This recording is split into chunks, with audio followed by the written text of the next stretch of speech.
Good morning. Good morning.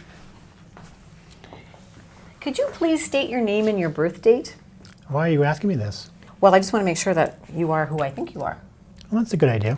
Ron Jones, December 15th, 1955. Okay, and this is really just a safety check just to make sure I've got the correct patient. And I do. My name is Sue and I'm one of the nurses here. Pleased to meet you. Thank you. I'm going to just be asking you a few questions, a bit of a history, and I may be taking notes. It's just about that. So what brings you to our clinic today? I've got a cough, but I've had a cough for a while now. But this past week, it seems to be getting worse, and I'm coughing stuff up. Some stuff. Can you tell me about the stuff you're coughing up or the sputum you're bringing up? It seems yellowish, but maybe sometimes greenish looking. And how are you feeling generally overall? Well, I feel a bit tired all the time. Okay. Are you having any fever or chills? No. No? Are you on any medications? Yes, I had been taking some antibiotics. Okay. They didn't seem to do much, so I stopped taking them. Okay, well, I'm just going to give you a little information. Antibiotics work best when you take the whole dosage. If you start and stop them, the bacteria might not be killed, and then it can come back and be a little bit stronger. And it's one of the medications where you should take the whole dose with, and it's usually only 7 or 10 days at a time, but you should take all of it. Oh, I didn't know that. Thanks for the information. Oh, no problem. Back to your cough. Are you a smoker? Yes, I smoked for a long time. Okay, can you tell me how many years of smoking that is? 2 packs a day, just about. And for how long? 35 years now. Have you ever thought about quitting? Yes, but it's really hard now. Yeah, I've heard that it is. I haven't experienced that, but I have some information on a smoker's helpline. Would you like to see that? Sure. What have I got to lose? Okay, well, I'll give that to you before you leave. I know you've told me you don't have a fever, but I would like to take your blood pressure, pulse, your vital signs just before the doctor comes to see you. So is that okay with you? Sure. And I'd like to listen to your chest as well. Okay. Okay, good. Well, I'll get that ready. First, I'm going to take your temperature.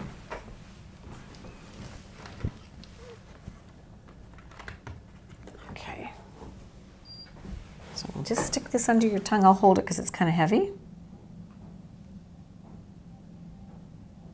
Should be beeping in a minute.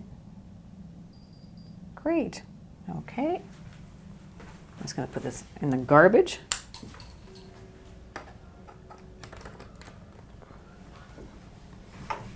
And I'm going to take your blood pressure. Now I need to climb up and grab this. You've had your blood pressure done before? Yes. Okay. So I need your arm. Just going to pull your...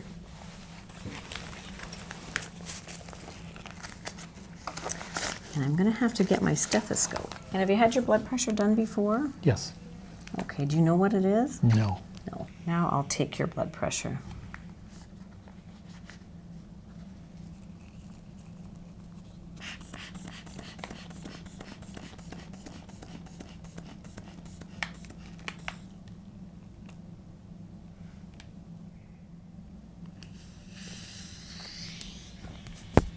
Thank you.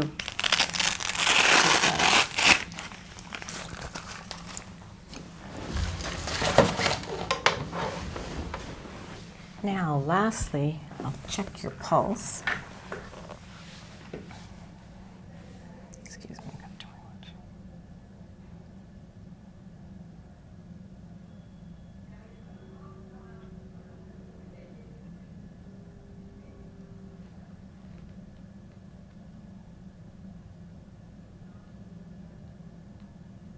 Okay, good, thanks. Now, your temperature is 37, your pulse is 88, your blood pressure is 150/84, and your respirations were 16. Now I need to listen to your chest sounds. It's the last part. I'll do that. Can you take a deep breath in and breathe out? And again. One more time. And again. Okay, great.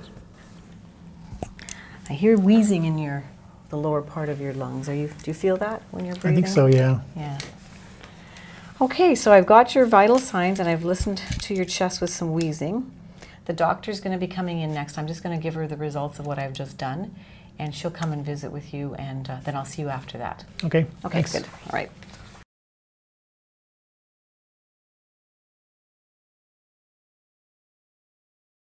Okay, I'm back. The doctor has heard the very same things that I heard. She's told me she's going to give you some inhalers to use at home. Have you ever used an inhaler before? Yes, I have, but they've even shown me how to use a spacer. Oh, that's great. The spacer is supposed to help get the drug down deep into your lungs where it can work where it's supposed to. And have you ever had 2 inhalers before? No, why? Well, they're 2 different drugs, and you need to know which one you should take first for the best medication usage for your body. So one of the inhalers opens the tubes in your respiratory or lungs a little bit bigger, so it should be taken first. And then when you take the second drug, it goes a little bit deeper. It can go, the passageway is bigger, so it can go down into your lungs better, and it's an anti-inflammatory, so that drug is best to go second to get down to where the inflammation in your lungs is happening, causing you some problems. I had no idea that it would matter which one I took first. Yeah, you know what? Many people don't know that, so that's why I explained it, because if you understand, it makes so much more sense in how you should take them. I've learned a lot today, both about antibiotics and now inhalers. Yeah, good. I'm glad I could help with the information. And anything? So what's next? Well, I think you can go home with your prescriptions. The doctor wants you to come back in about 10 days and take another course of antibiotics, but the whole dose. And 10 days later from now, you can make an appointment. So you can make the appointment today on your way out, and you'll be seen again then. Okay, thanks for everything. I'll see you next week. Oh yeah, can I get that helpline number? Oh, right, I did get it when I was out of the room, so here it is. It's for you, the helpline number, and you give them a call and see what happens. Okay, thanks. Okay, great. Bye. Bye-bye.